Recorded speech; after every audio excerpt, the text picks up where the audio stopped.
Once again, it's time for the Phil Taylor Jones Show. Our focus today is going to be the third Republican presidential debate. Seems like third time's a charm. Hi, I'm Phil Taylor Jones, your host, and that's what we're going to be jumping into starting right now. As I prepared to watch this thing, I was thinking about the other two debates, and I was really thinking whether or not I should watch this show, this farce. And I guess morbid curiosity got the better of me, and I said, yeah, I'll go on and watch it. And I'm very glad I did. I really enjoyed last night's debate, and I'll tell you why. Well, let me backtrack. As I was looking at the stupid, nasty news media idiots that were talking before the actual thing took place, I was listening at their comments. And, as per this piece that I wrote for Google+, they're so juvenile and so idiotic that it just makes one sick to actually see them work, if you can call it work. They were making reference to wanting to see the fireworks between Donald Trump and Ben Carson, and that there needs to be more interaction between the candidates, and more battling between whose tax policy may be better, or whose health plan may be better, or who can get the jobs. There needs to be more interaction. There needs to be more aggressiveness. And I thought to myself, what a bunch of idiots, what a bunch of jackasses. And it's a sad testament to what used to be a fine institution known as journalism. Yes, like I said, morbid curiosity got the better of me because of these morbid journalists, these nasty news media, news whores. They, well, as you well know, Ben Carson went up in the polls a little bit.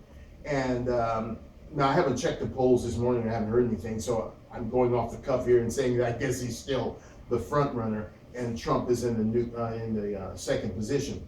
Oh, well, there was supposed to be a big furor about that. Donald Trump was supposed to get on there and destroy Ben Carson because he's jumped so far ahead of him in the polls.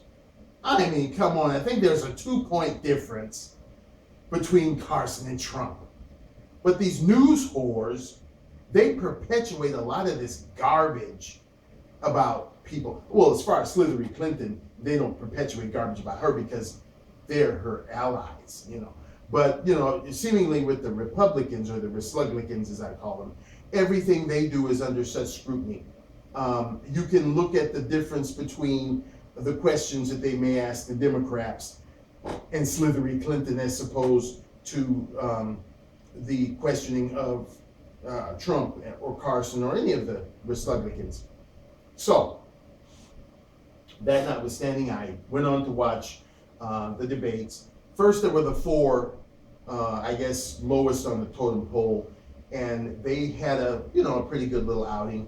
The questions were kind of whimsical and stupid. One of them was, what 3 favorite apps do you use on your cell phone? I mean, come on, what the hell does that have to do with running the country? You run a country from a cell phone? That's not required. And it was very, very juvenile and very stupid. Then the big guys came on, and I think a question it's probably still being asked is, who won last night's debate? And here's my answer for you folks. Who won the debate? The audience won the debate. And here's how. As they were asking questions of the candidates, they got around to Ted Cruz. And he tore into them like white on rice. I was so proud of that guy, I almost stood and cheered. After he got through with them, and this one guy, I think his last name is Gutierrez, one of the moderators, didn't like it. And he tried to ignore Cruz for a while, and then this lady that was there, she asked him a question finally, because I was getting really ticked off about that. I said, what, they're trying to ignore Cruz now because he told them off, he told them the truth? And then it went on a little further and a little further, and then Rubio singed their britches as well. And then to top it off, Christie busted their balls, with his statement. I was very proud of the Respublicans and how they acted last evening. Now, John Kasich kind of got on my nerves because he was trying to, throw a monkey wrench in there, but then he finally kind of got on board. There was one point where Donald Trump looked over at Ben Carson, kind of gave him a wink. I was proud of those two guys. Donald Trump was supposed to come in there and totally destroy Ben Carson because he jumped ahead of him in the polls, and he didn't do that. They were very cohesive. Ben Carson, he had said earlier that he wasn't going to get down in the mud pit and succumb to these idiot news whores, diabolical, divisive tactics, and he didn't do that. And then he actually said that he was happy that they all could be working as a cohesive group. I was very proud of Ben Carson, very proud of Donald Trump, very, very proud of Rubio and Cruz. The other fellas, and Christie. The other fellas, they did, very well. Carly Fiorina, I call her Snarly. She was very professional. She came up with the answers. They all came up with good answers. Donald Trump was very good on his after show or after debate interview. And they just did a wonderful job. I was very, very proud of them. One thing I'd like for them to do is I'd like for them to get even more cohesive, even more as a solid front for the American people, for the pitiful Democrats, for the world. Let them know that American politics can be a positive force for the improvement in this country.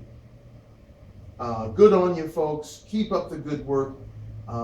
If some of you are, listening to the Phil Taylor Jones Show, I have this to say. I'd like to see you guys get together more. Take a day maybe off the campaign trail, and maybe Donald, you can invite him over to Trump Tower and have a nice little town hall meeting between all of you guys. Get your tax plan super tight. It's nice to be individual, but in this case, I'd like to see as one cohesive unit presenting a Respublican tax plan to the people. Make it tight. So if any of these stupid news whores try to trip you up or try to, really make you look ridiculous, you can come back as a group and show the world that they're ridiculous. Work together even more. You did a wonderful job last night. Keep up the good work and remain a tight unit against these news whores.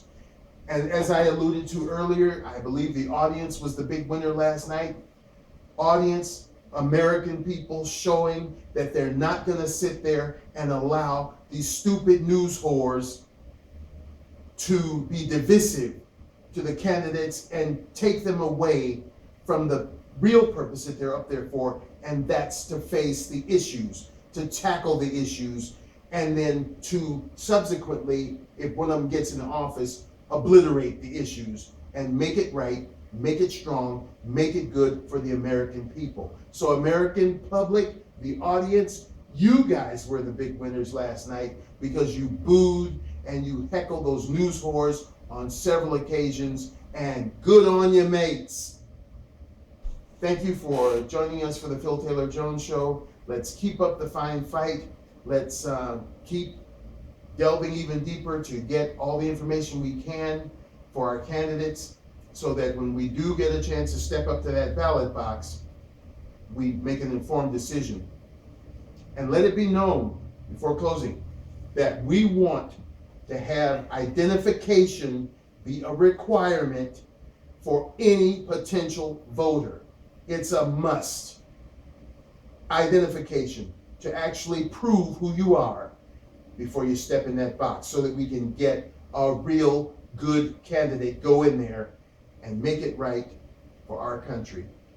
And we know that we don't want Slithery Clinton, and we know that we don't want 4 to 8 more years of the kind of rule that we've had under O'Bastard.